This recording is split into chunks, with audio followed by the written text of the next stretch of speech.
Greetings,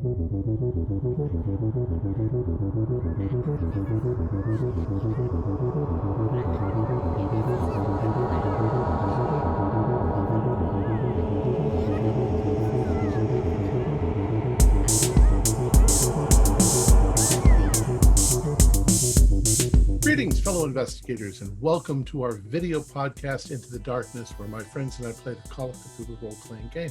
I'm your host, Tom Rayleigh. Our scenario comes to us from one of our favorite sites, Reckoning of the Dead.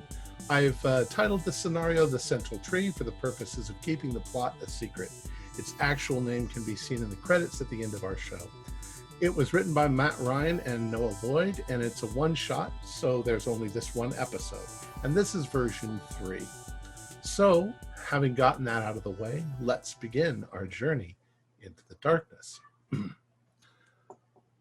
weather was gloomy. The sky was overcast. There was a good deal of dirty black snow lurking in the shady places, despite it being early spring. The date is April 6th, 1926, and spring break is just beginning.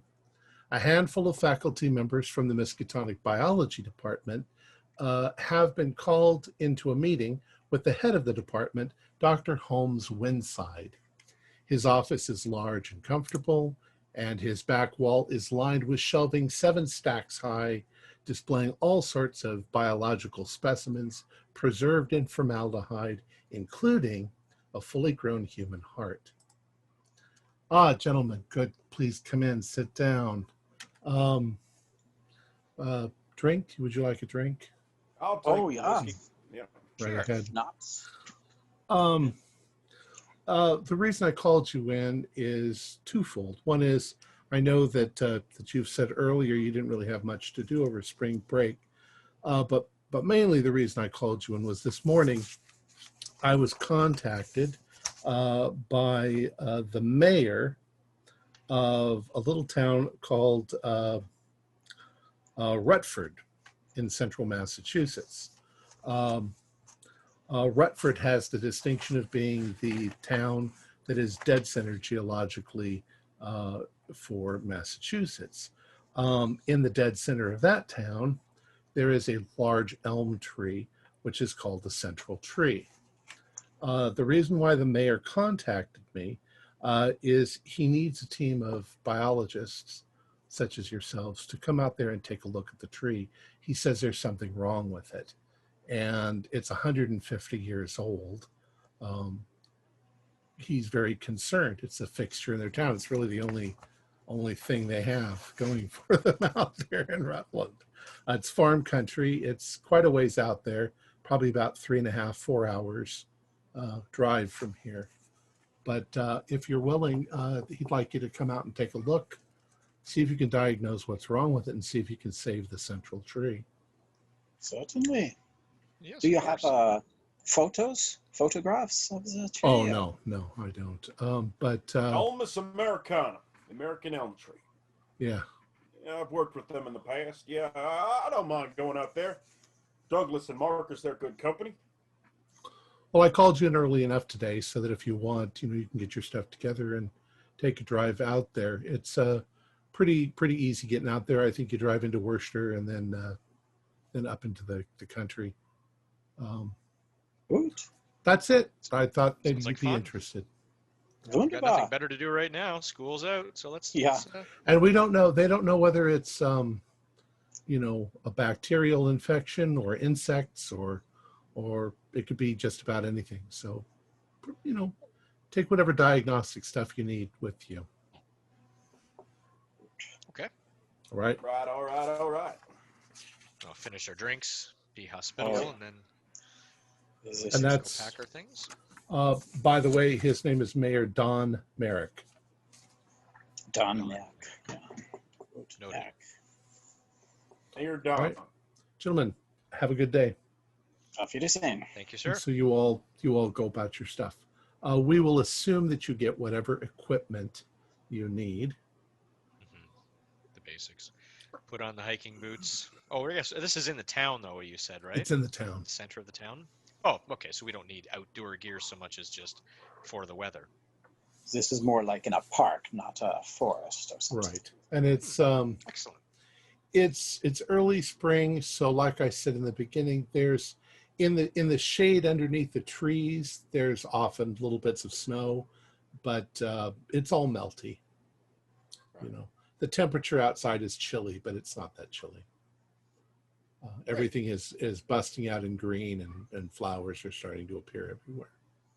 It'll be a nice little field trip for us. You said it's about an hour away from where No, we it's are? about 3.5 to 4 Three hours and a half. drive. Oh, I'm sorry. Okay. All right. Yeah. Well, which one of us is going to drive? I don't. Driving, I can. I can can back up. drive us down there, no problem. I can back up and go forward, but Yeah, no, I I'm got a. attention fantastic span. driver. Yeah, Autobahn. Excellent. I'll take care of the driving there. All right. All right. All right. I'll describe things on the way because I am from Arkham, so I'm sure that I can provide commentary all the way. Yeah, well, I'm from Tennessee, so. Massachusetts is lovely this time of year. Snow is melted, mostly melted. The trees are little, sparkly green leaves starting to appear on everything. A lot of the trees are going into flowers, so you've got pinks and yellows. What is it called? The broom, Scotch broom is blooming, which is flame yellow, all along the way. You drive into central Massachusetts. It takes you a few hours, and then you leave the main road, and you start on a country road that is it's paved, but it's just a 2-laner. So All right. you also come into farm country. So you start to realize now that the villages are few and far between, and you pass a lot of dairy farms and things like that along the way. Eventually, you roll into this rather quaint looking little town, very pleasant, lots of white clapboard houses. There's a church in the distance that you can see the spire staking up over everything else. And most notably, when you first drive into town, it seems like there are very few people going about their business. And when you follow the sort of crude map that you have, and it takes you around to a field next to the schoolhouse, there, and it's like a high school. You can see first this large tree as you're approaching, and then you realize there are quite a few people standing around the tree, looking at it as you drive up and park your car. That's a tree. Maybe a dozen people are looking at the tree, trying to figure, whatever they're looking at. Is it a particularly large tree? It is. In fact, I'm sorry, I do have a picture of the tree. Big tree. Wunderbar. Der Well, Baum. it's in quite a big clearing around, like there's a. Yes. Yeah, it's right on the edge of a field. And in fact, there is a little tiny sort of fence around it. And I just like so that nobody bumps into it or anything like that. But it's not a very substantial, it's a wooden fence, and a country wooden fence. Yeah. And there's a little plaque on it that just says the central tree. But there's people sort of around it, and they're walking around it, and they're looking up into it. And this is from your car as you're parking it. You can see. Can we see what they're looking up into? Just, The tree. they're just looking at the tree. You can't see it close up yet, so you don't know what they're. Hey, Marcus Douglas, do you think there's a possibility that there's competition from other universities that are trying to kind of step in on our turf here and try and work out what's going on before we do? Well, we'd find out if we speak to the mayor, but we could always just sort of take a walk over and just sort of listen in, maybe Take a before we do gander. that. Yeah. Yeah, right. I Let's didn't get the sense from the conversation earlier that this was a competition, more or less a friendly invitation to take a look Marcus, at what this is. it's always a competition, my friend. It's always a competition. You're gonna do You're a spot. so cynical. Do a spot hidden as you're getting out of your car. Not Yeah. a All of us, problem. or But there's a 13. That's going to be an extreme pass. 39. oh, pass. I got 28 out of 60, so a pass as well. Okay. We're So on. those of you who passed, you do notice that at kind of at the far end, there's a sheriff's car, and you notice, like, in the crowd, but kind of on the other side, you see a man in uniform, a sheriff, and he's sort of looking at the tree too. They're all there looking at it, and I don't mean anything weird. It's not like they're all, zombies staring at the tree. They're just like That was looky going to be loos. my next question. They're like looky loos. All right. All right. So as Maybe you we should- approach, go ahead. I was going to say maybe we should head over to this sheriff if he's the person most Yeah. prominent. But go ahead, Tom. I'm sorry. Well, you guys are running the game, so if you want to walk over to the sheriff, Certainly. Sheriff, everything under control here? What's So going on? you come up behind him, and he turns around when you guys say something, and he's like, you the folks that are from Miskatonic? Indeed. The mayor told me he was calling you. Pete Penchant. I'm the sheriff. Says Reinhardt? glad to have you. Well, there she is. He sort of points at the tree. Yeah, she's a beauty. Now that you're looking at the tree, you notice that there is some damage to the tree, like it's been scarred or slashed with something, and oozing from the tree wounds is a kind of bright purplish goo, which the sap of the tree should be, yellowish, Gold, clear. yellow, Yeah. brown, but not purple. This is very highly unusual. You can see too now that there's like some main branches that have been snapped off or damaged up above, which is what the people are looking at. And there are some people that are maybe touching the tree because they're curious as to what the stuff is. I wouldn't do that, people. We don't know exactly what that stuff there is. Now, back away there. We should get a sample of that. They kind of back away when you say that. Now, looking at you said the slashes, can I tell whether or not those look like they've been done by man, or if it's a natural occurrence? It's hard to tell. It's definitely, you could almost imagine somebody taking a big knife or Axe. or an axe or something and chopping into the tree. Do a spot hit. What are you, the botanist? I'm the botanist. Yeah. Do a spot hidden on the wounds. That is a regular pass. All right. On a tree, just sort of generally speaking, there are three parts. There's the internal wood in the center, which is really dead wood. There's the bark, which protects the tree. And there's the Cambrian layer, which is really the only living part of the tree. That's the part that grows.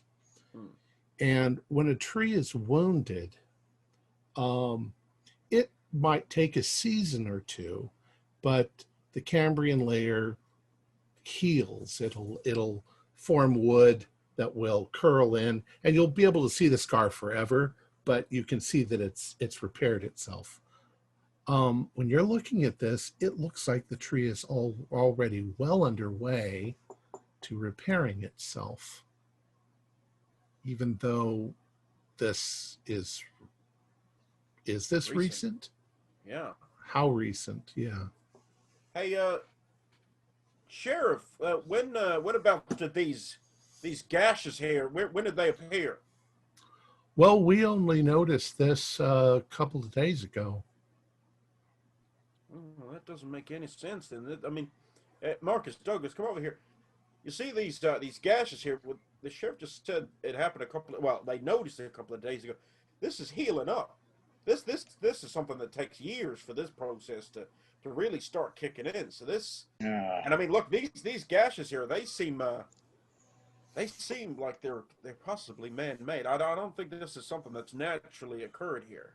You notice too that on parts of the tree, you see something there. There's an insect called it's a gall wasp, and you see it mostly on oak trees.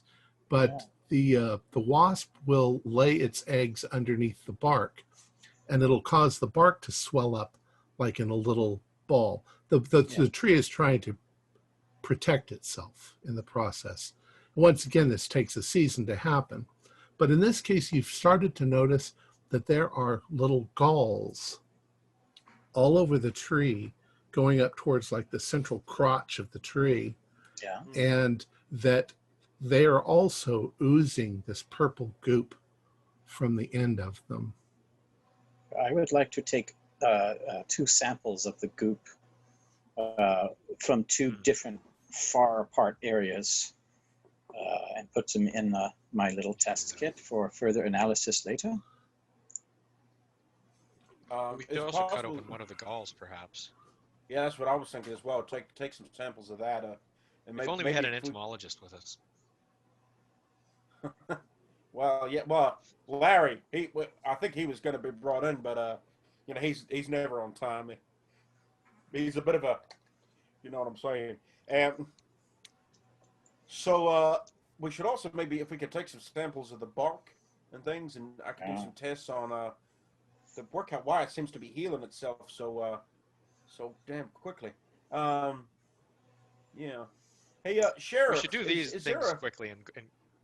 Sorry, go ahead. Yeah. Is there a place we can set up our equipment and like? Oh, well, we hadn't really thought of anything like that. What sort of do you need? The high school's got like science lab. Science lab would be perfect. They're out on absolutely perfect. I mean, it's a high school science lab, but with that and the stuff we've brought, that'll be totally fine. Yeah, I can show that to you. Let me clear these people out of here. All right, folks, y'all clear out. Just go on home. Go back to your works. We're gonna take care of the tree. Stop worrying about it. Have some chowder. I would like to take samples of around the tree in the dirt as well. Good call. All right, take some dirt samples. Yeah. Yeah, soil. Yeah.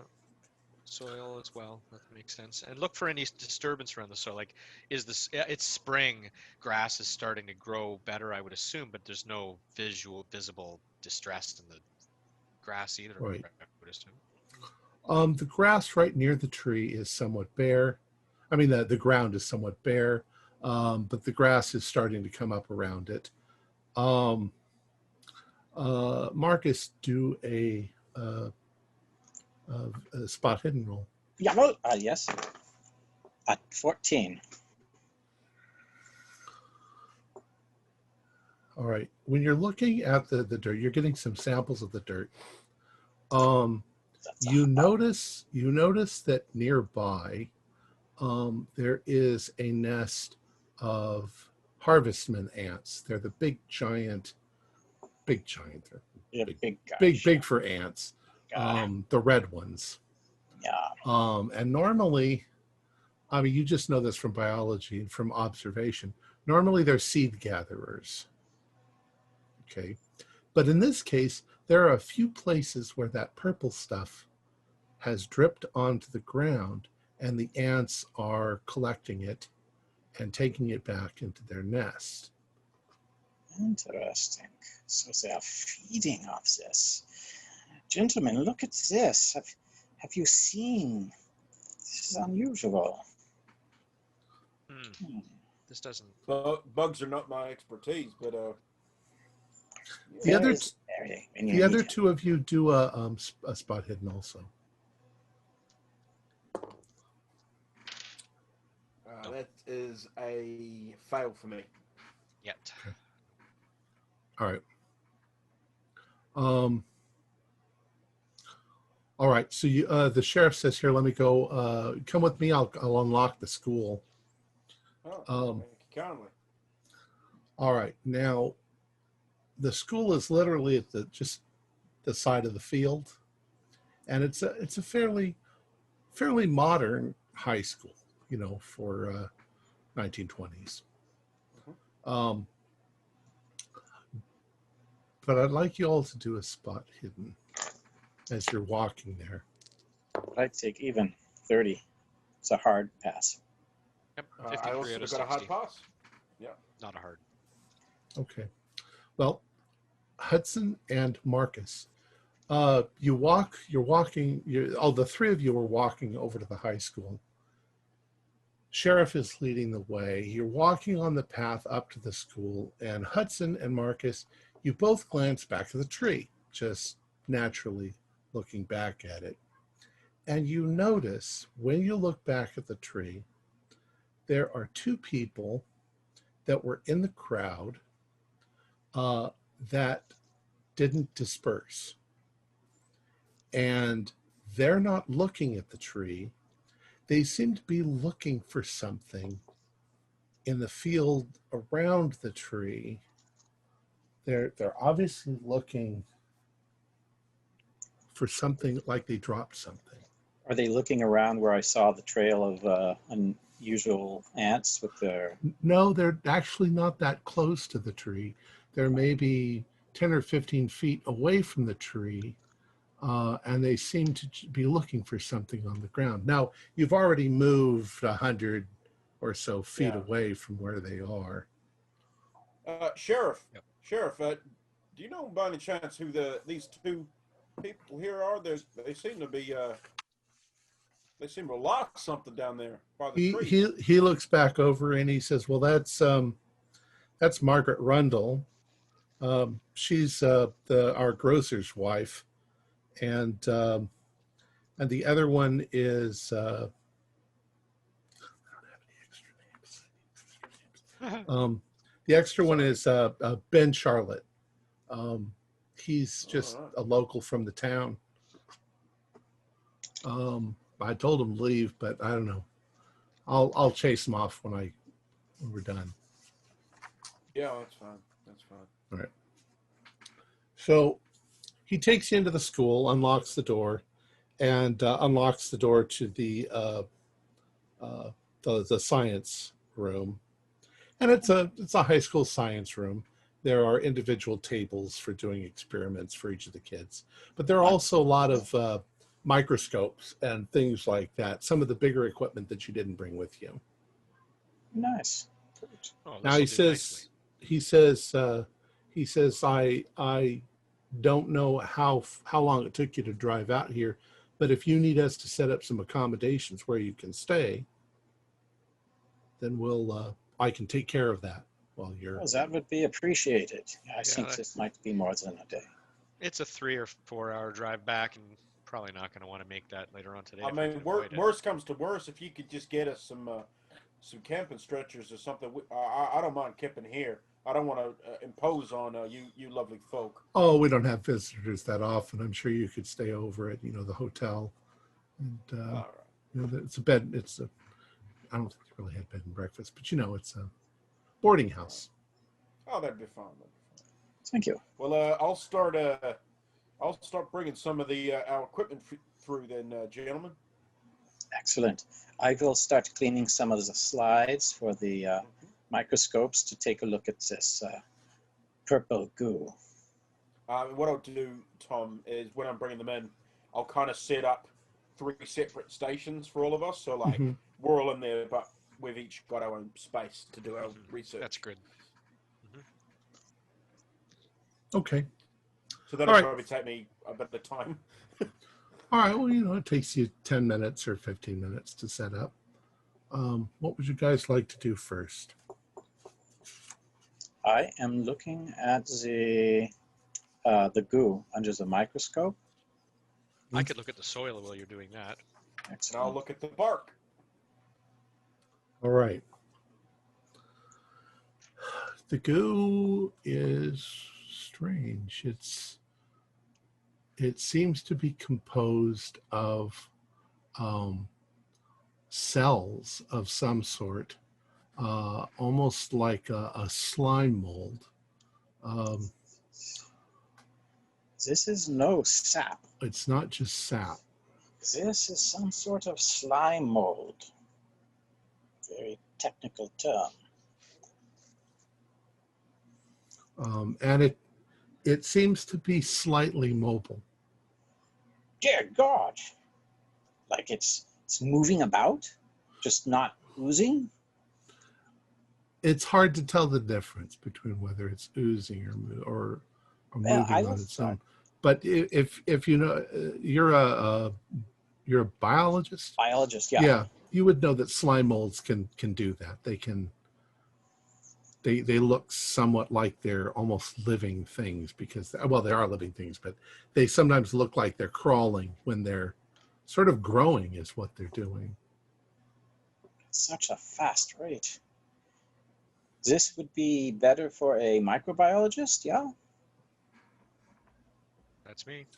That's you. Douglas, I could. take a look Well, I at was- this. Something's Okay. fishy here. You this find, is- yeah, you find the same thing. That what's really bizarre is the purple color. It's not something you've ever seen before. I've seen slime molds that are orange and yellow and white. Purple's a bit off. A little different. How's it taste? Where you come from, they might want to eat this, but this isn't something for Boston. It does have a smell. Oh, And the smell is not pleasant. But a lot of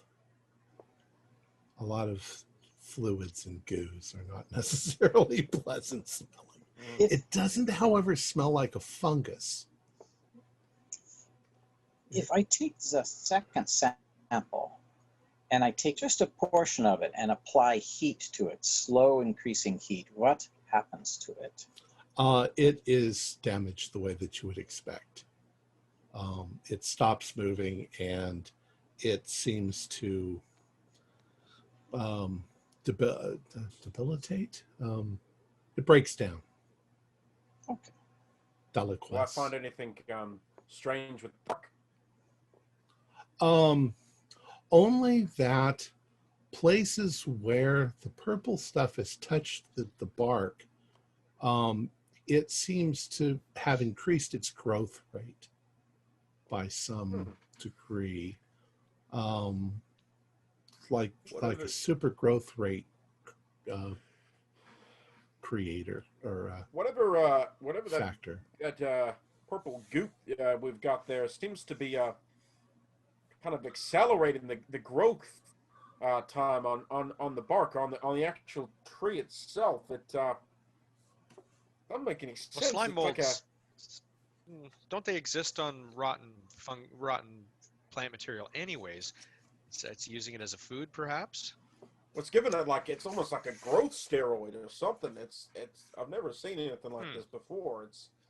You find anything interesting with the soil there, Doug? Well, let me take a look back at this. I'm looking at the soil.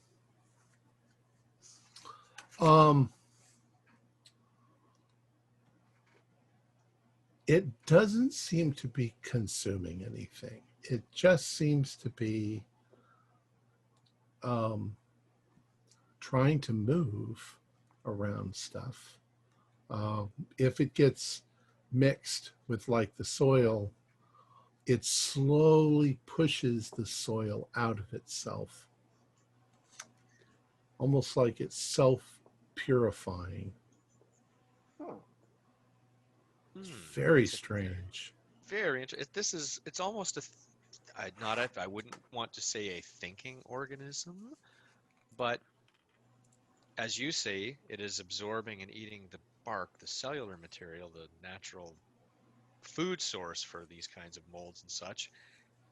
But non-food sources, it's shoving out. It's pushing out. It's. I'll just describe what I see to everybody. Hmm. I guess I didn't remember to cut open one of the galls. That's something I was thinking I would do, but I'm not an Oh, entomologist. no, I think we did. We did grab one of them as yeah. well. Yeah. I think that was done. Yeah. Yeah. It's over here. Here you go. Oh yeah, it is. Right. So Nicely. you want to cut open one of the galls?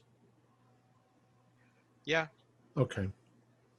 The wood on the gall is fairly hard, and what you would expect to see in a normal gall, in the center of it would be a worm, a caterpillar of some sort that was growing inside. What you see instead is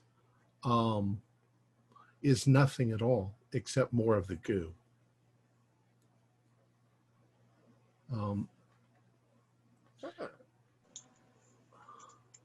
This is weird. Maybe the goo ate whatever was inside.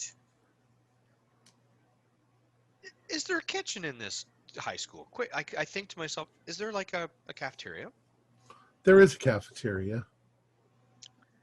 I propose, gentlemen, that let's run to the cafeteria and see if it's open. If there's some kind of meat or food we could snag a piece of and see what happens if we put that near the slime mold. Excellent idea. You should be able to do something like that without any difficulty. But about the time you're thinking that, the sheriff comes back. And he's like, all right, I've got you all set up over at Blanche Williams. It's the little bed and, I keep saying bed and breakfast. We'll just say bed and breakfast. It's a little bed and breakfast over here. She said she'd be glad to put you up, no charge.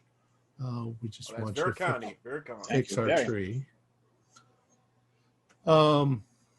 So have you figured anything out? Do you know if it's a disease or? Looks like What's something? some When sort did it of all growth. start? Yeah, like Well, it started just a couple days ago. I think a few people have said they heard something, like thunder or something like that. But it was maybe the next morning that that people noticed that there was something wrong with the tree, the purple stuff and the blisters all over it. Is a sound? Sound was coming Well, from around the tree. No, there was, like I say, it seemed that night we had some thunder, but Was just there lightning? just a single clap of thunder. Oh, was that when the branches were broken off and the damage to the tree occurred? Well, it must have been because nobody noticed the damage there before. Now, it could have been winter damage that just nobody noticed. Yeah. A truck pulls up outside, and you see a man, obviously a farmer, get out, and he comes over to the classroom and says, Sheriff, they told me you'd be over here. And he's like, what's up, Dennis? He says, what's up, Dennis? And he says, well, it's the damnedest thing. There's something wrong with, well, I don't even know how to say it. A couple of my cows are dead out in the field, but it's weird. He says, what do you mean it's weird? And he says, well, there's this purple goop all over them. If you don't mind, I would be interested in seeing them. Well, what can I do for you? The farmer's like, I'll take you out there and show you. If you would. Yeah, I'd like to match up to see if this purple goo is like that. Sheriff, by any chance, did you find out what those two people wanted that were kind of loitering around out by the tree there? No, I told him to skedaddle, but then I went and got your accommodations. Yeah, And no, he goes over to the window and he looks out and he says, "Well, by gum, they're still there." Well, they're obviously looking for something. Marcus, if you and Dougie want to go over to this Mr. Dennis's farm there and check out the cows, I'm going to go and investigate the tree and around that area more, and we'll meet back up here. Certainly, say in 2 hours. Sounds good. Yeah, no, so that'll be fine. I can do some more tests. I might try and see if I can get a sample of more of the core of the tree. I might have to do some, do some bit of hard labor there, but that's okay. I'll see you guys later. Certainly. Sounds good. All Excellent. right. So the two of you are going to head over to the farm, Sure. to Farmer Dennis O'Neill's farm. All right. So we'll have you guys hop in the truck, and you and the sheriff and Farmer O'Neill, you head off to the farm. Hudson, you go walking out back by the tree, and tree's still in the same condition, but you notice that these two people, a man and a woman, they're walking about, and they've gotten farther away from the tree. But they seem to be looking for something in the grass that's starting to grow. What do you do? First I want to sort of look at, I mean, there'd probably be a lot of footprints around here, but if I can kind of ascertain as to kind of what area or something they've kind of been pacing around it and look at it, see if I can see anything on the ground at first. All right, you start walking around, and you can see where they've trampled the new grass a little bit. Yeah. But you don't see anything. I guess It's an empty field. There's nothing in it. Afternoon there, folks. They don't respond. Mr. Charlotte? He's just walking around.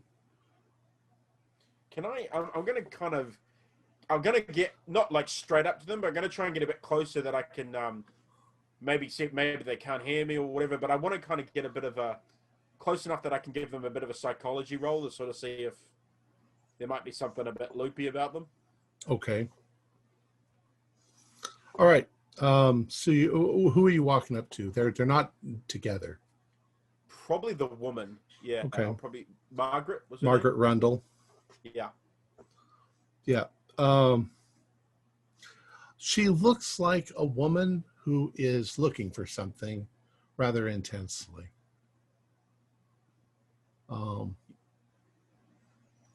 She doesn't seem glazed over or anything. She just seems preoccupied.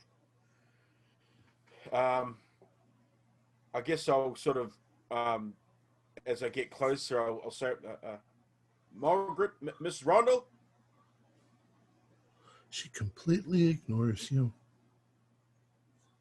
Okay, I'm gonna put my hand on her arm or shoulder, or just tap her on the shoulder or something to try and. She looks back at you and she goes, "Huh?" Miss Rundle, is everything okay? You seem like you've lost something there. No, everything's just fine, thank you. And she just turns away from you and starts looking at the ground again. Well, I'll be damned. I'm gonna head back to the tree, and see if anything else has changed from like possibly where we cut the gall off, is if there's any healed up, or where I took the bark, if there's any, or seeing if there's any drastic changes to what we've done. When you look very closely at the place where you've cut the gall off, yeah, you can see signs that the thing is healing. That's not right. Do a spot hidden for me. Okay. Ooh, that's a good one. That is going to be. You know what? I'm going to spend the 3 luck to make that an extreme. Okay. Well, in that case,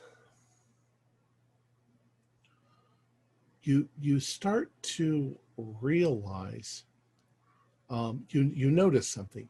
You notice a place on a higher branch where some of this purple stuff is, and it's dripping. And it's dripping on another part of the tree lower down. And where it's dripping, galls are forming. And you start to get the weird impression, although it's happening way too fast, that the tree is trying to protect itself from the purple stuff. That the purple stuff isn't necessarily coming out of the tree, that the purple stuff is showing up, or the purple stuff is hitting the tree, and the tree is reacting to it. Huh. I'm going to try and see if I can work out where, if it's being hit by, where exactly that might be. As you said, there's the drip. If I can kind of follow along and try and work out where the source of it might be. All right, you got an extreme. As you move around the tree, looking up into the branches, you become aware of kind of a trajectory hole that if you're looking up, something crashed into the tree from up above and broke branches as it came down. And maybe it was this purple stuff. So from something hit it from up there. Was it something drop out of a plane? And then I'm gonna, like I said, I brought my equipment to try and take a core sample. So I'm gonna do that. But I'm also gonna something dropped in it, and then I'm gonna look back at the other two. They're kind of searching on the ground. I'm like, maybe they know something dropped. Maybe they're looking for whatever they're. I don't want to. If I can get a ladder or something, might be able to try and get up there and have a better look. But right now I'm just going to work on taking a core sample, and I might wait until the others and try and get a ladder. So I don't want to climb the tree physically because I don't know what condition everything's in. The school should probably have a ladder. Right. Well, what I'll do, I'll take the sample, the core sample, and then I'm going to go back because I've got 2 hours till they come back. And then I might go over, look at the core, and then I'm going to find a ladder and see if I can come back and get a better look of where I think the impact point has occurred. Okay. So while you're doing that, the other two are in the truck. You drive out to Mr. O'Neill's farm and park the truck. You go over the fence and you start walking out into the field. You can see as you're coming up to it that there are 2 dead cows lying there in the field. When you get a little bit closer, you realize that the cows seem to have burst open their stomachs. God. And there is blue goo all over the ground and inside their body cavity. You can also see that it's dribbling out of their mouth and nose. You can do a sanity roll for that one. Yeah. Is it blue coming out of the mouth, or is it purple there? It's purple. Sorry, it's purple. I passed. Good pass. I got a 12. 5 was a good pass. All right. Well, just make sure we don't step in any of this. Like I'll warn Marcus. Well, let's just be careful here. We're not trotting in some of this stuff. Put on some gloves and take a couple samples of this. Arm up the cow. Okay. It looks like the same substance. Um, Douglas, you said harm up the cow. Because you said that, do a science roll, do a biology roll. That is a 9. Oh, nice. The thing that you notice, because they've burst from the inside, you realize that their stomachs have burst. That's what burst, and that there's no trace of the purple stuff in their intestinal tract. So But there is from their stomach to their mouth. Oh my God! It's like it's burst out. They were eating something. Yeah, where do they graze? Is the farmer still here? Yeah, he's here. He says, well, they just graze everywhere. How big is this farm? Like an acre or 10 acres or 100 It's acres? probably 10 acres. He's got maybe a dozen cattle, and once he saw this, he locked up his cattle. Yeah. We should look at those other cows just in case. Yeah. I have no tracking skills. Do we see any paths on the ground, like where the cows would walk from the barn out to a pasture land they prefer every day? No, they sort of wander all over the place. But go ahead and do a spot hidden roll. All right. Oh. Ooh. It is good, Sieben. That is an extreme. And how about you, Douglas? I failed. It was a 78. Okay. Marcus, as you are looking at the cows, and you do one of those where you put your hands on your hips and you sort of look around the field, you notice something maybe 100 feet away from you in the field. Looks like a piece of junk. Douglas, what is that? What is that? Take a look. You walk over to it, and what you see is this.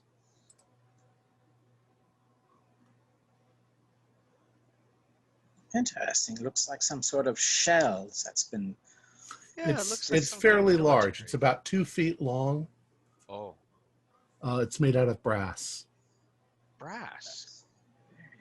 Some kind of canister. Look at that thing. There is some yellowish residue on it. Nothing purple.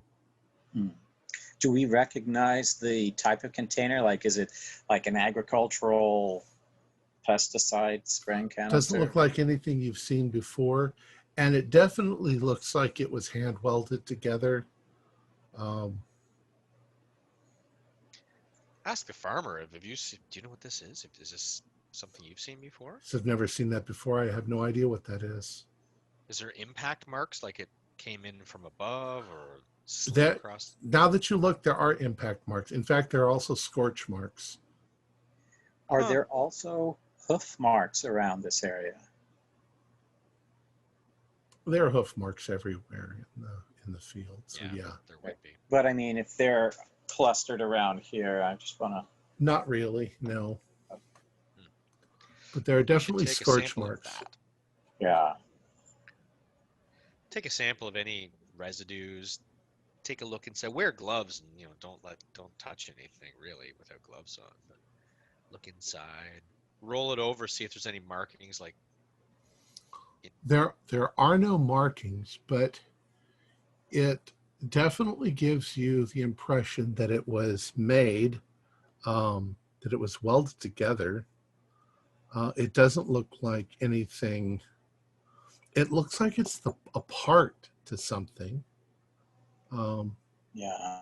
But it doesn't really match any kind of farm equipment. And there's definitely some sort of a residue on the inside of it. And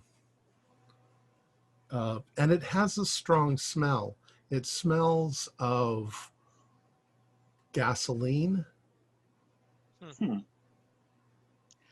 If we see the impact mark, can we determine which way it came from? Not exactly, but it doesn't look like it traveled across the field. It looks like it may have fallen out of the sky. Could it be an airplane part? It doesn't look like an airplane part.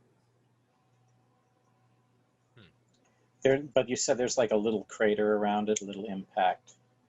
Yeah, So and it's definitely dug a burnt little grass around it. There's nothing else around. Like we get in the highest point of land around whatever there is in a field. It's pretty flat. Stand on a fence. I don't know. Okay. Mm-mm. Do you want to search the field? Do you want to walk around and see if there's?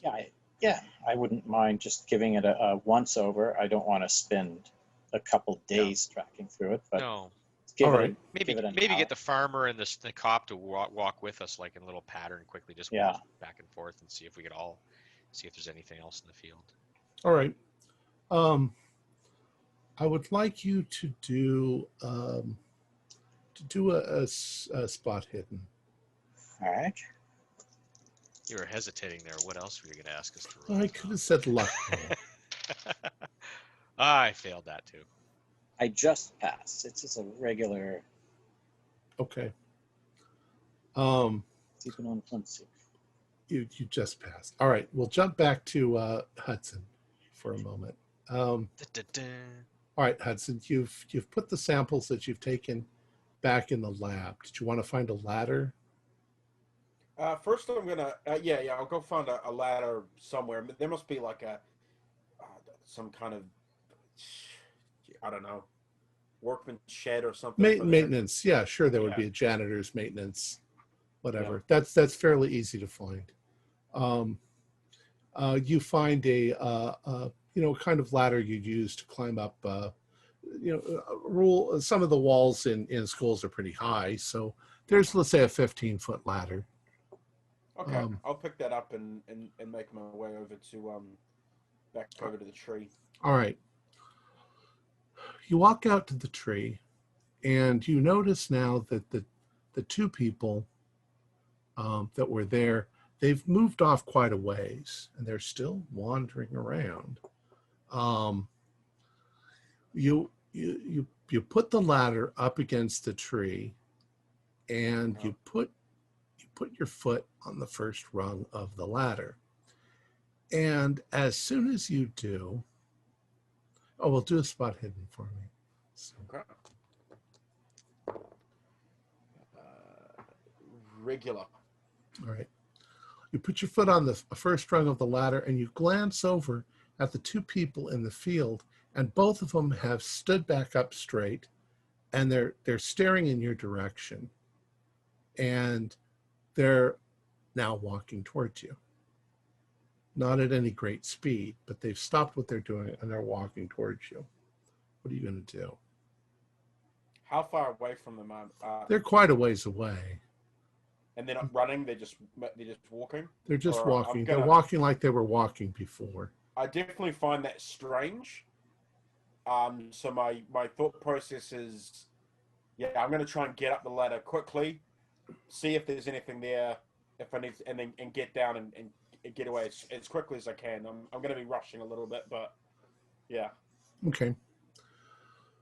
You take the next step, and the third and the fourth, and you get up to where you're in the crotch of the tree. Yeah. And it branches a few times as it goes up. And you can see that the trajectory of this, whatever it was, has sort of moved along like this. And there's a crotch in the tree ahead of you, where there's quite a lot of the purple stuff. I assume you have on gloves. Yes. Yeah. Okay. You can see that there is a lot of damage to the tree. What do you do? Try and inspect the damage and see where this, whatever, because I'm getting the feeling like something's hit the tree, like something physically has kind of been dropped. Definitely looks like something hit the tree. Yeah. All right. Want any more samples or? No, I'll get some of the bits a bit. How close to I'm going to also check to see how close the other two are getting. They're coming. You can see them walking. It'll be another minute or so, and they'll be back to where you are. You reach your hand forward. Yeah. to get a sample of where the impact is, and your hand comes into contact with something that you can't see. It's invisible, something soft, but you can't really tell texture because you've got on a glove, but Yeah. there's something there. And you notice that when you push on it, and you can feel it sort of give a little when you push on it, Yeah. that it's actually making the goop on the tree squish out a little bit, as if you're pushing on something that's pushing on something. At the Sanity same, check. right? Yeah, you can do a sanity check. At the same time, back in the field, Marcus, you're walking around looking for something, and all of a sudden, your foot stops in its tracks from where you are, and you go straight down on your face, as if you've tripped over something. But there's nothing there. Das. It's like you That's tripped over a tree root, but there's nothing there. What are you up to, Marcus? There's something. I tripped on the. What's this? So I kind of kick around with my foot, trying to see what the hell did I trip on. There's something heavy, and it gives just a little, like it's rubbery, but you can't see anything. Douglas, look at this. It's fucking invisible. How can you look at something that's invisible? No, look, I'm pressing right here. Don't touch it with your hand, but apply pressure right about here. You can see you can see the ground move, the grass move when you push on it, as if there was something there. But so a sand check, I'm guessing. Yeah, you can do a sand check now. We'll jump back to the. Well? Yeah, you both have to. So we'll jump back to Hudson up in the tree. That's okay. I'm good. Hudson, there is something in the tree. I got a 98 on my sanity as well. Okay, you could do a 1d4. Okay. I'm 1d4 also? Yeah. All right. 4. Okay. You're flabbergasted. And as you are pushing this, and there's definitely something there. It has weight. It has substance. It seems to be big, great flaps of something. If you were to and it smells, you can smell. It's a horrible smell. You thought it was the goop, but whatever this is, it smells vaguely of rotten raw meat, and it has the texture of like a raw steak. And there's flaps of it here in the tree. You also notice that the two other people have come walking up to the base of the tree. They're looking up at you, and both of them are coming over to the ladder and starting to climb up behind you. They're not acting in any way hostile. It's like they want to see what you found. Can I push the invisible thing so that it's going to fall off? Go ahead and do a luck roll. It seems it seems to be larger than. Yeah. Just it's snagged in the tree. Oh, I got an 18, so that would be. Yeah, that'd be a hard pass. You sort of manage to, you can sort of lift the flap and sort of disentangle it or whatever, and then suddenly you feel it give, and there is a flopping sound as something hits the ground down below, and there's splatterings of the purple stuff. The purple stuff seems to be coming from whatever this is. And as soon as you do that, both of them look down to where the spot is, and both of them step down out of the tree. Okay. As soon as they've backed away from the ladder and Right. gone to whatever this is, Right. I'm going to get down, and get the ladder down and try and kind of back away from these two. I want to get back to what I think is the safety of the lab. Okay. So you grab the ladder. Are you taking the ladder with you? Yes. Yeah. All right. You grab the ladder and you start to, I assume, back away. Yeah. No, with I'm the keeping ladder. I'm like making sure like there's no one around me and I'm backing away from these two. You notice them both go over to where the thing has flopped on the ground, and you see them put their hands out, and they're touching something that they can't see. And then first the lady and then the man, they both get down on their hands and knees. And you notice the woman suddenly go. And the man starts doing it too. Sanity check? Sanity check. Yeah. Oh, shit. Jump back over to Marcus and Douglas.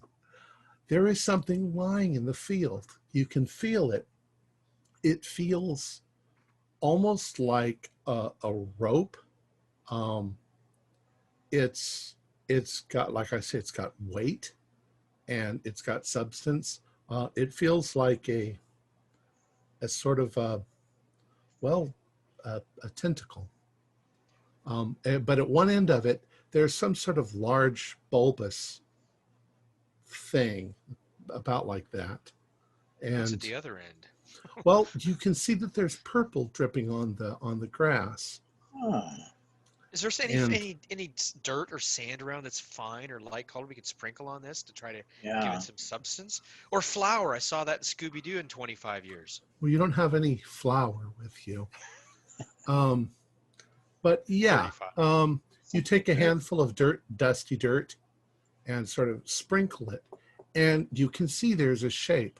And it looks like I described, like a large octopus-like tentacle. There's no suckers. Could we lift this into the truck and bring it back Easily. to the lab? Yeah, easily. Put your gloves on. I got mine Oh, on. ah, Oh, what is this? So the police officer. I look over at them. Are they like noticing what we? Yeah, found here? I mean, they're, Jesus Christ, what the hell? Okay, you making know. sure they aren't all of a sudden starting to try to eat it as well. I know I don't. No, they're know they're that, kind of freaking out. Help us if you could. Well, don't touch this, Yeah, gentlemen. We have gloves. Don't. yeah. All right. Well, without much difficulty at all, you managed to get it into the truck. How about the big metal canister? We should. How take heavy is that? It's not that heavy. Lift it. Oh, yeah, and Zivio takes that. But keep Right. it wrapped and separate, not next to each other if we can. All right. You managed to do that without much difficulty. And then what are you planning on doing? Well, we wanted to check on the other cows just to make sure. All right.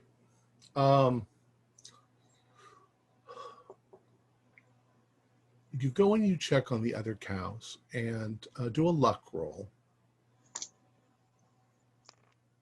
Both of us, or just? Sure, both of you, because you're both checking.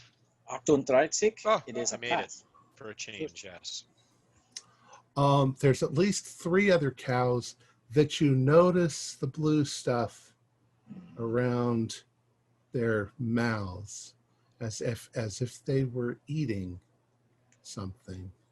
You should segregate those cows Yeah. from these cows. Farmer, All right, whatever his name is.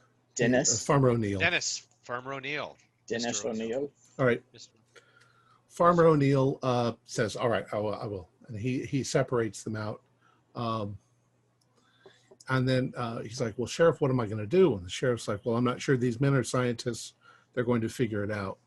Meanwhile, I'm going to take them back to town, and I'm going to go back to the office and alert some people around to be careful of any kind of purple goop that they see. He has the truck, so we can go back with the It's a tentacle and a canister? The sheriff brought his car, so you guys can all. Oh yeah, you're gonna take the truck. All right, sheriff, the farmer will come with you, take you back into town. Okay. Thank you very much, sir. If you don't mind, I want to just one last little check where the 2 cows had the burst stomach. Uh-huh. I look on the floor around the area, like farther away. Do I see any little gooey tracks going away? There's goo all over the place, but you don't see any tracks leading away. Okay. All right, in the truck we go. Okay. What a story we will have to tell Hudson. He won't believe this, shyster. We can write a joint paper on this. We might let Hudson join in. Maybe. I passed my sand check for seeing them eat. All right, you can just take a point of damage. Okay. But you are freaked out. Oh, 100%. I might even do a con check, because I smelt whatever that thing is. So seeing them eat it might make me feel a bit ill. Okay. I passed that. I managed to keep my lunch. All right. You get back into the lab. What do you want to do when you're in the lab? Lock the door. So yeah, I probably am gonna kind of lock the door a bit, but I'm gonna do 2 things. I'm gonna check on the samples and things that we got and see if there's been any changes. I'm also gonna check the core sample. I'm also gonna try and see if I can, using maybe some of the equipment that the biologists and stuff have got, I want to make maybe like a form of acid or something like something like just if something happens, I can kind of throw it and it can cause some damage. Okay, there should be things like that in the Yeah, science lab, hydrochloric acid and sulfuric that acid. kind of thing. Like Just so I've lost enough sanity that I think maybe I'm a bit paranoid that these 2 might come for me.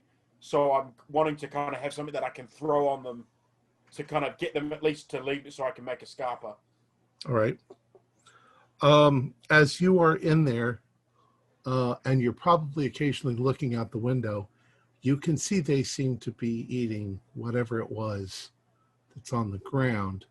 And you see the truck pull up with Marcus and Douglas and the sheriff and the farmer, but they pull up right outside your door. Yeah.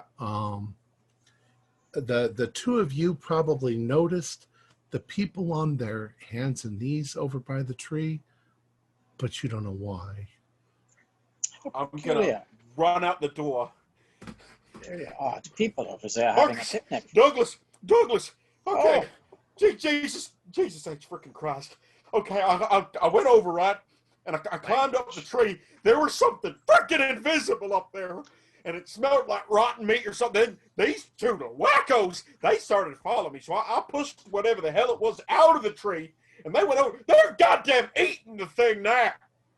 You can eat it. We've got one too. Yeah, we found it in the field. It's invisible. We brought it here. It's fascinating. Oh. But they're Wait, eating. you didn't touch it, did you? Well, this glove. You didn't eat any of it. But don't you? I mean, they're acting like nuts. So look at them over there. They're eating the goddamn thing. I mean, can you smell it? Oh, I guess that is what it is. Interesting. Peculiar. What the hell's going on? Sorry, we're so calm, and you're all like, "Oh." Yeah, I'm like, Jesus Christ, man. We've had a bit of time to calm down over this. You need to calm yourself down, Hudson. Sheriff, Be a scientist. What the hell? Be a scientist. What's wrong with these people? Why are they? You say they're eating something? Yeah, they're eating whatever the hell this stinking. It was in the tree. I think that's what something hit the tree. So I went up to go have a look at the impact zone. This stuff, this goo, it's not coming from inside the tree. The tree's trying to protect itself. That's what it's trying to heal it. This stuff, something hit it, and that's what's making the goo. When I pushed on it, the goo was coming out of it. Yeah, it's very similar to what we found. I'm thinking maybe we need to get over to the sheriff's office. And Sheriff, anyone who's touched this goo or the tree or whatever the heck this or had, I mean, you said the cows were dead. Well, if anyone's, this could be bad stuff if it's making people eat whatever the hell that is. All right. Well, the thing is that I'm the only one here in this town. If we need help, we need to get some people from other Yeah. local towns nearby. You need to call the You government. need a posse. Well, I'm going to go to the sheriff's office. Do you all want to come with me, or? Yeah, we should do that. At least one of us should stay here, maybe, perhaps to protect our samples. And I'm gonna lock up here, and I'm making some stuff that but don't be too long, guys. I mean, we don't want to. I know. I just got a bad feeling about all this. Oh, this is too fascinating. I will stay behind with the invisible tentacle and do some experiments and studying on it in the lab. I can lock the door. Should be fine, right? All right, Douglas. You go with the sheriff and deal with this. Me and Marcus will Easy enough. All right. I'll do that. You guys just be safe. And I'm gonna continue to make my exit. Oh, we will be fine. There's a lock on the door right there. You'll be fine. All right.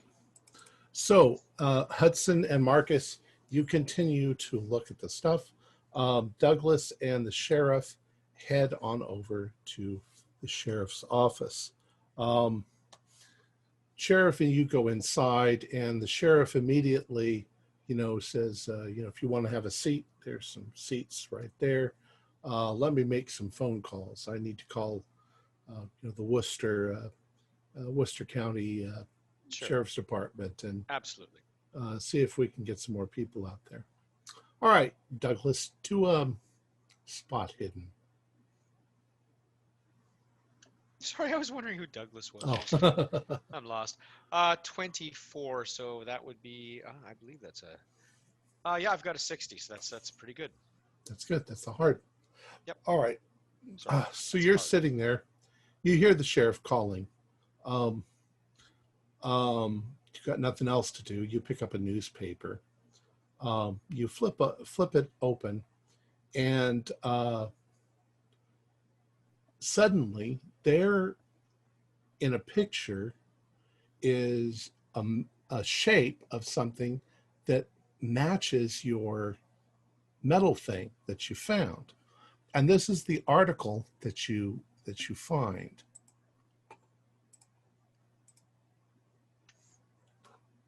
You want to read that? Absolutely. Meteor-like rocket startles Worcester. Clark professor's test of new propellant to explore air strata brings police to scene. Worcester, Massachusetts, April 2nd, 1926. A rocket designed by Professor Robert H. Goddard of Clark University in his experiments to explore the upper air strata was sent through the air in an isolated part of Worcester this afternoon like a flaming meteor, with a roar heard for 2 miles around. The noise was such that residents called police headquarters, saying that an airplane was shooting along on fire. 2 police ambulances scoured the area looking for victims, and an airplane left Grafton Airport to aid the search. It was later learned that the experimental launch and the public has since been warned of possible future tests in the coming weeks. The experiments marked the climax of 17 years' work by Professor Goddard to design a projectile that could penetrate the upper air regions. Professor Goddard has the financial backing of the Smithsonian Institution as well as Clark University.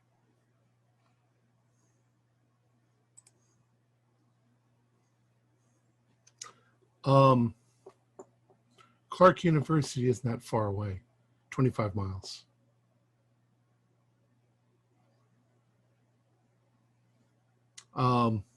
Sheriff continues calling. He's calling for reinforcements in case something goes wrong, but he's told that it will be tomorrow morning before anybody shows up because it's quite a drive. And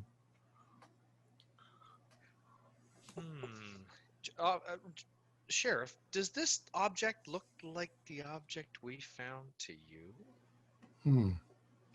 Looks like that part of it right there. Yeah, that's what I think. I don't know anything about.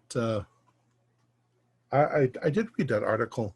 I guess he's trying to make rockets that can fly. You know, it sounds like science fiction stuff to me. It does.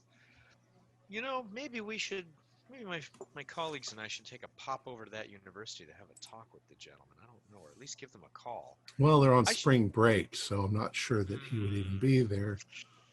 That's true. Same as us. Same as us. We're on, spring break sabbatical of sorts, being over here to assist you. That was should just at least- that was just 4 days ago. And you say this happened the last day or so? A couple of days ago. A couple days ago? It says in the article that there may be more tests. And we did hear something that sounded like thunder. That's interesting. I need to let my colleagues know about this. Is there any do you have any contacts at the university, this Clark University? No, not really. Okay. But they're all on sabbatical. They're all off on summer break anyway. I can call over there and see what I can find. If you could, that would be very helpful. Sure. Did you want to? I'll do that, and you can go tell your friends. Take the article with you. I'll do that. Thank you very much. I'll head over. All right. Is there a bicycle around here? It's this tiny town. It's literally down the street and around the corner.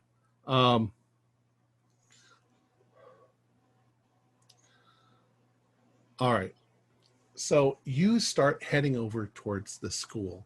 Hudson and Marcus, you are in the classroom. What are you doing? I'm studying the invisible tentacle with utmost keenness. You realize if you try to make a cut on it, that it's really tough. It's like cutting through a leather saddle. Gracious. It's more pliable than that, but it's surprisingly tough. Hudson, what are you doing? After I've made a few batches of acid, I'm gonna go over to, I guess, help Marcus with this thing. But I'm keeping I've definitely got my gloves on, everything.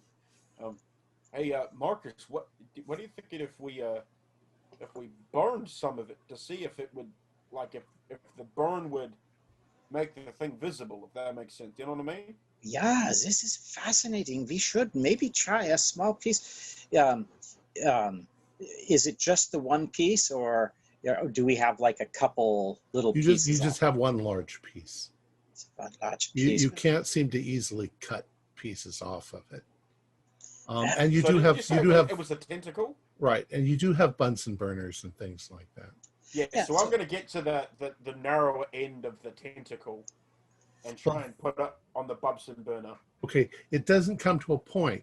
It starts to come to a point, and then there's some sort of bulbous thing. How on it. about And the whole in the thing is middle? only about that long. Okay. does it react to like a water, like a damp cloth? Water rolls off of it. Okay, so I would like to take 2 damp cloths and put one on either side of where Hudson's applying the Bunsen burner. Okay. Just so in case it's flammable and we don't lose everything. I want to Right. make sure. Yeah. You apply the Bunsen burner to it, and you wait and you wait, and it doesn't seem to be having much effect. You don't see anything.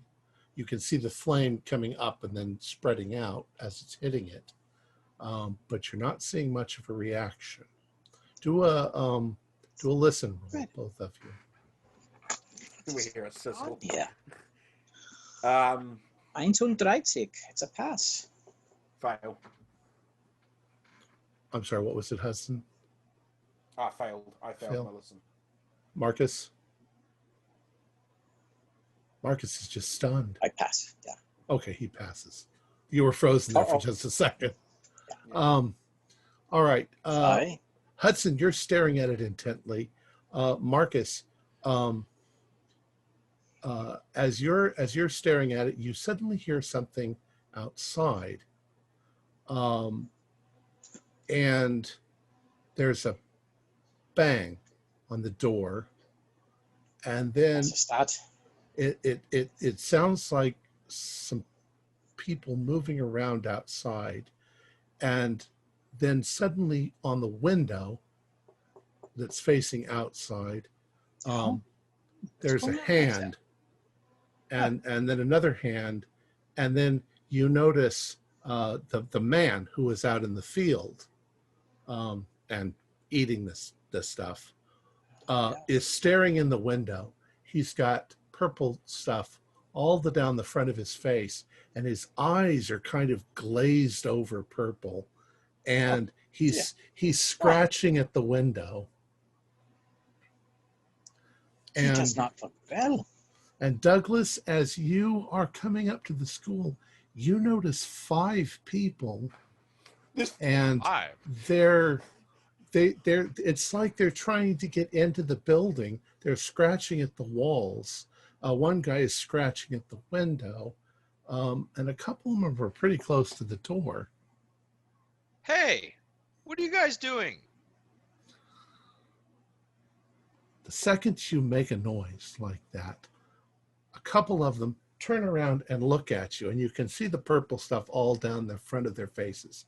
And they come running in your direction, snarling. I run to the car. We've got a car, right? That we drove Yes. here. We've got a truck. Yeah. But But you I have a run to car that you ran. I run to the car if it's, or I mean, not if it's, you know, on the other side of them, but I mean, to me, if it makes sense, I can play closest. I run to it. Yeah. You run to the car, and you get in and you roll up the windows, and these 2 people come running up to the car, and they start scratching at the glass and scratching at the metal of the car, and they're snarling at you, and this purple stuff is in their mouth, but they're not, it's not like that they know that they can open the door. They're just like mindless things crawling at it, trying to get at you. And they're both on the same side of the car. They don't seem do to I have know. keys in the car? I have the keys. You I have the drove. keys. Yeah. I suppose, yeah. Did Hudson or myself see Douglas and them chase, or did we just see them all run away and we're happy that they ran away? Douglas was heading up towards the front end of the school, so yeah, So you really did. And you guys aren't over by the window looking out. Yeah, no. in the classroom. As soon as I see them, I'm kind of going over to my collected acid things, and I'm like, Doc, all right, Marcus, it's all right. I've lost my exit now. It's okay. It's Don't all worry. right. All right. It's all right. All right. Everything's It's fine. I got this here. If they try to get in, they're going to get a nasty surprise. I don't know if they are going. It seemed like there was a sick man at the window. Oh, Daddy, he's one of the ones that's been eating that goop. He's God, look at him. He needs help. Yeah, well, we ain't gonna give it to him. No, God dang it, Marcus. Now, you are not trapped in the classroom, because you can go from the classroom into the school, and there's numerous exits. Yeah. But these things are outside the window and outside the building here, and they're scratching, and they're wanting in. All right, Marcus. I think we need to. We need to get out of here. We need to get to the car, go and pick up Douglas from the sheriff's, and we need to head back to Arkham. Whatever this is, we can't help. I think you are right. I'm beginning to see your point. Maybe we should get the hell out of here. Douglas, what are you doing in the car? Well, if they're not smart enough or not able enough to open the doors, as a scientist, I'm probably interested in watching them initially. Like, what the hell? I see they're not trying to open the doors. They're not doing that. But once I get bored of that, I'm looking the side that they're not on. Is it the side away from the school?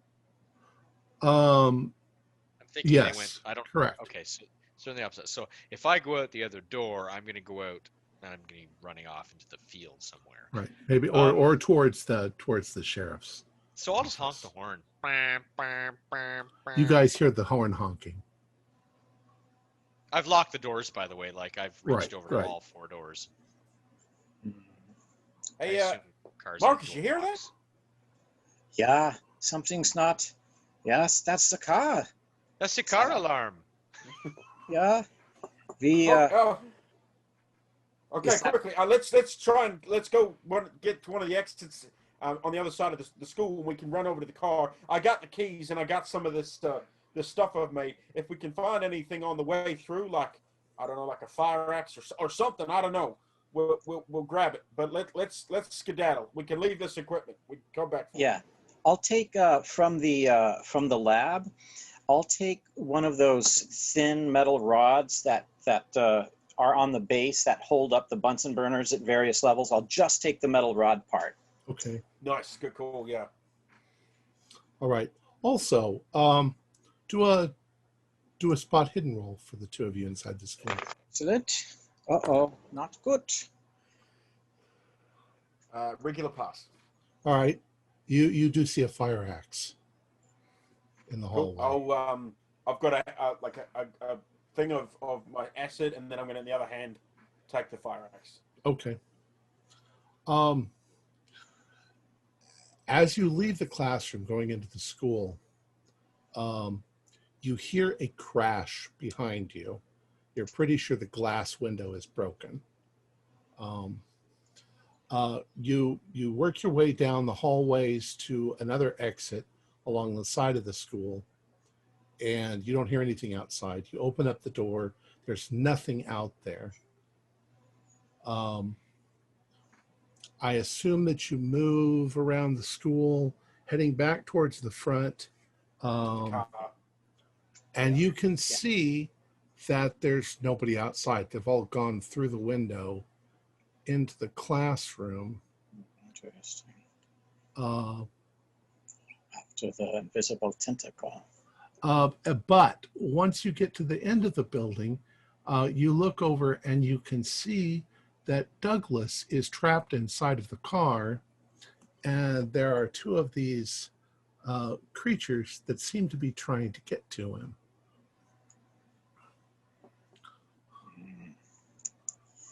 What we're going to do, Austin, I don't want to kill the people, but they seem out of their mind. Oh, wait a second. Did you say you try to run at this point out the other side? Nope. No, Okay. I was not. Nope. Honk honk. Well, we don't have to try. I mean, if we can try and, like, I don't know, wing them a little bit so we can, get them down and away from the car. We got to get in there and look. Douglas is in trouble. They're obviously lunatics. I mean, anyone will vouch for that. It'll be self-defense. So yeah, I'm going to kind of go up, and I'll say to Marcus, I'll take the one on the left from the two when we go up, and I'm going to go, "Hey, you!" And as it turns, I'm going to throw the acid in its face. Do you still have your gloves on? Yes. Okay.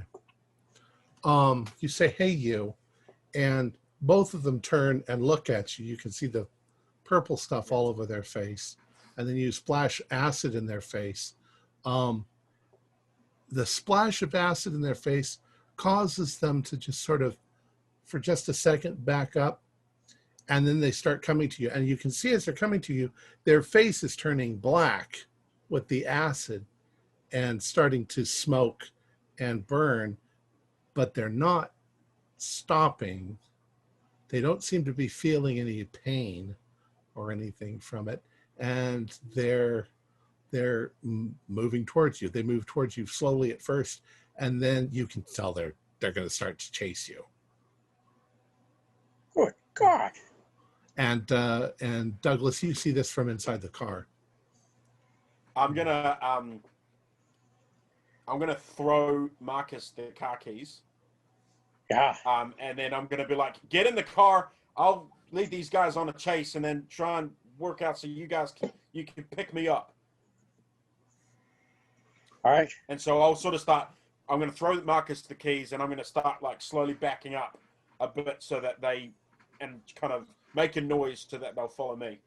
Okay. All three of you do a spot hiddens. No. 48. Fail. That's a pass. Yes. Heavy fail. Regular pass. All right. Regular pass. You hear from behind you two things. You hear a kind of a commotion going on inside the town. And when you look sort of looking down the road into the town, you can see that there are a few people running around like maniacs. You think possibly attacking people. At the same time, the sheriff has come out on the front of the sheriff's place, and he's like, we have another problem, and he's sort of moving for you to come to where the sheriff's place is. He doesn't notice everything going on yet, but he's like, I just got a phone call. We got another problem. We've got 2 right here. Yeah. All right. 5. He that's about the time that he starts to notice, and he starts running towards you. Hope he's loaded for bear. Well, he's at least armed. Yeah. All right. By the time he gets close to you, he notices people that knows from the town. The grocer and the so forth. They're wild and crazy, and they've got blue stuff on their face. And he's like, Margaret, back off, or I'm going to have to do something. And she doesn't. In fact, she gets more aggressive, moves towards him, and he immediately shoots her. She falls to the ground. He's like, what the hell's going on? What's the other one doing? The other one, same thing. It starts to move towards him aggressively, and he has to shoot it. And then he looks around, and he sees what's going on in the town over here. What the hell is going on? Sheriff, you get in the car, okay? We got to get the hell out of here. We can't deal with this. I just got a call from Farmer Clive Benson's daughter, Becky. She says that her father isn't acting normal, and that she's hiding, but she thinks he's trying to kill her. Well, we can drive over that way, and we can drive over that way and get her, but we need to get. So jump in the car and we'll head out. So he hops in there with you. You drive through the town, and there are definitely a half a dozen, maybe more, people that are attacking the other people in town. And it's insane. It looks like a zombie apocalypse, but they're not really zombies.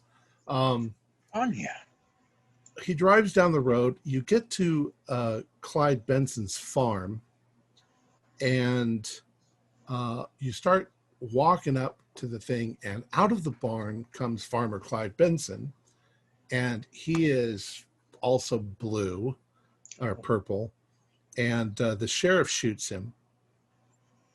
I'm speeding up a little bit. Mm-hmm. And all the while, of course, he's like, what the hell's going on? It takes him a few minutes, but you find Becky in the thing. She says that her father started acting crazy, and he thinks that he killed her mother, and that he started eating people, and she's traumatized. All right, as you guys are here and this is all going on, I'd like you all to do a listen roll. 35 to pass. I will spend the 1 luck to pass. All right. Those of you who pass, you notice a sound, and it's kind of a high-pitched, buzzing, hissing sort of noise. You guys hear that? It sounds almost like a radio that's like out of tune, and you're almost sure that it's coming from Farmer Benson's field out here, because it's not coming from here, not coming from the farmhouse. It's coming from the field. And it sounds mechanical, or does it sound more organic? It sounds insect-like, like a million cicadas, all sort of buzzing Oh, like a Same time. swarm. Holy shit. But it's rising. You can hear the sound getting higher and higher pitched until, as you're standing there, it starts to sort of hurt your ears. You have to kind of cover your ears as it's doing it. You need to go. Do get Becky in the car. do spot hidden rolls as you're moving towards the car. Fail. Sex. It's pass. Extreme. All right. I myself as well. Hudson, you're going for the car because you're going to drive. So you're not looking behind you. Marcus and Douglas, you are looking behind you. And in the field, something is happening. It's as if the air in the middle of the field is getting brighter. That as if something is forming out of light, because you can see through it. You can see the woods beyond it and the field, but it's getting brighter and brighter, and it's kind of mound shaped. And there's a moment when it becomes almost blinding, like lightning, and then the light is gone. And in the middle of the field is this enormous blob of greenish goo. It must be 20 feet high and 30 feet across. And as you look at it, there are tentacles forming out of it, and there are eyeballs and mouths that are forming all over it as the light level is coming back down to normal. Everybody do a sanity roll. Even though I didn't say it? God. Well, when they start freaking out, you probably good turn call. around and see Yeah, it. good call. Did I announce it? 02. Oh, 92. No. 93. All right. Oh, I want to take a sample of that. It's fascinating. If you failed, do a 1d8. And if you passed, 1d4. Oh, okay. 7. Oh, no. You really want to take a sample of it. Douglas, do an intelligence roll. Sean, do an intelligence roll. So I've lost 7 in total of my 16. Is that? You're muted, Sean. Sorry, I passed the intelligence roll. Yes, I rolled a Oh, 16 that's out not of good. 7. You didn't want to pass it. Oh, Do a 1d8. another one. But that's a 3. 3. Do a 1d4. Well, wait. I don't have a 4. I'm running for the car. That's a 2. All right. You got hysteria, weeping. So you start bursting into tears, and you can't stop as you're staring at this thing that's in the field. Yep. Did anybody else was over 5 total? No, just 4 for me. All right. So you guys are still within your wits, and you're freaking out at this gigantic, what looks like a huge amoeba has suddenly appeared with tentacles reaching out, and it immediately begins moving towards the barn. And what do you guys do? Holy fuck! I I'm grab heading for the car. Douglas, turn him away, and try to help him to the car. And All I'm right. getting the sheriff and Becky, I think her name was, I'm getting them to the car and just, as soon as we're all in, I am putting the pedal to the fucking floor and getting the hell out of Dodge. All right. Now, in order to get out of Dodge, you're going to have to go back through the town and then out the way you came. By the time you get into the car, the barn collapses as this thing smashes through it violently. Farmhouse, you're putting it into gear. The farmhouse behind you bursts into flame as the thing crashes through the farmhouse. Faster! And then you peel out and you're heading back towards the town, and you look back. Well, you can all decide whether you look back or not. I know. Oddly. I'm looking back. Eyes on the road. Curiosity. I Yeah. can't If do you- anything else. If you look back, there's a moment of hesitation in the thing, and it starts barreling down the road behind you, heading towards the town. I would like Hudson to do a drive roll. Okay. Oh, 06. oh, 06. All right. 06. You That don't is lose. gonna You don't. be- You, I'll spend one luck and make it extreme. you don't have to. You're fine. You're not going to crash. He wants to. He wants to fly over something. Like a Well, Duke's Yeah. Hazard. Yeah. you get back to the boards. out. You get back to the outskirts of town, and you suddenly notice something that chills your blood. The blue-faced zombie people are all standing in the middle of the road, and you can see them, their hands out like this, and they're just standing there. And you get the impression that some of them are holding things that you can't see in your hands. They're all standing there in the road. Do you I'm want to driving through plow? them. Oh yeah. You're gonna plow Oh yeah. through them? Am I sane yet? Am I sane enough to comment yet, Tom? Or am Yeah. I still? I'm supporting You're- his you're desire in the to back plow seat. through them. You're crying, but you're Just hysterical. kill them. Yeah. Go right through them, Hudson. Just take them out. Right. They're goners anyway. Well, I'll have to have you do a drive roll for that to see if you don't Yep. crash the car when you hit them. I'm not even taking. It's an 03. I'm not Okay. even taking All the right. piss. All right. I'm not even taking the. expert driver.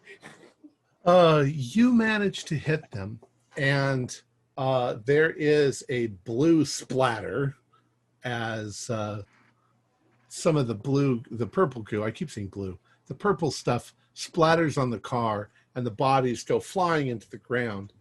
Who's looking out the back window? Oh, I am. All right. I'm Dr. so Marcus. curious. Completely too curious. Dr. Hudson hit them pretty hard. But you notice that all of the people, even though they flew through the air 30 feet and smashed into the ground, they immediately climb back up onto their hands, back onto their feet, and they walk just calmly back out into the middle of the road. And you see them once again take this sort of position like this, as in the distance, you can see this thing coming up the road like a freight train, and it envelops them, and they are absorbed into it as it's coming through the town. You turn on the road leading out of town, and you can see the creature move into the town, and it wraps itself around the central tree, and you can see the tree sort of dissolve into it, and it then begins to branch itself out and clean up the mess, if you will. You see it hit the school, and then after that, it sort of starts moving in the general direction that you are, and it's picking up speed. So for a little bit, you're way ahead of it, but now you can see that it's still coming behind you. It's gaining on us. And you've left the town at this point, heading back towards the main highway, but the thing is still following you. Guys, okay. Do a no roll, or a Yeah. you can if you want to just say it, just say it. Yeah. All right. Guys, what if it's trying to consume or take all the stuff, all that invisible crap? What if when I hit those people, some of the incredible invisible crap's on the car?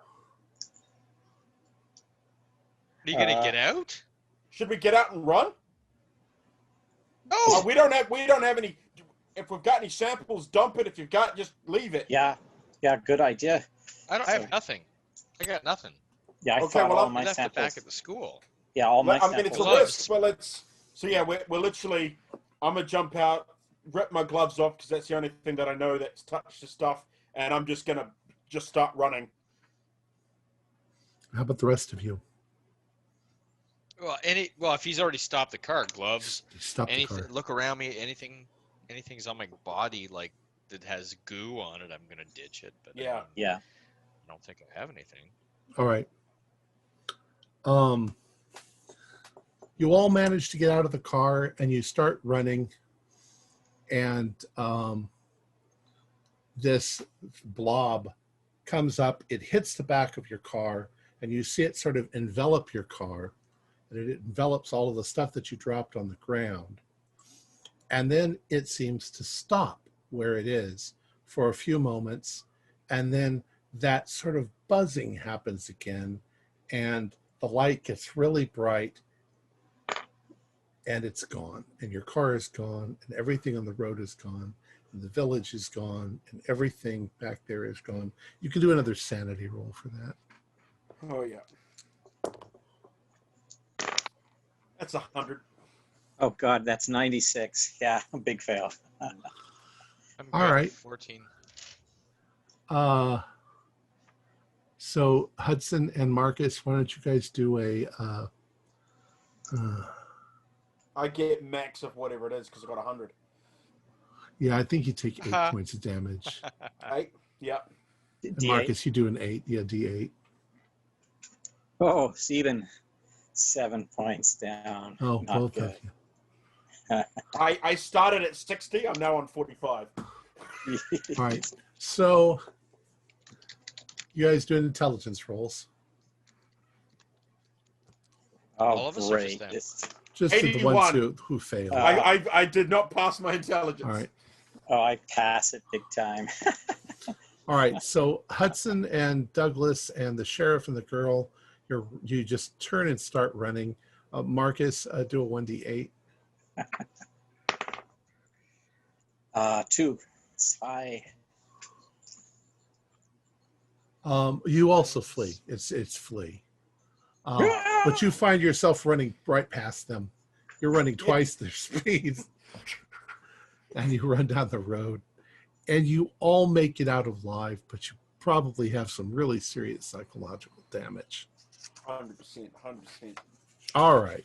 And that's the end of the story.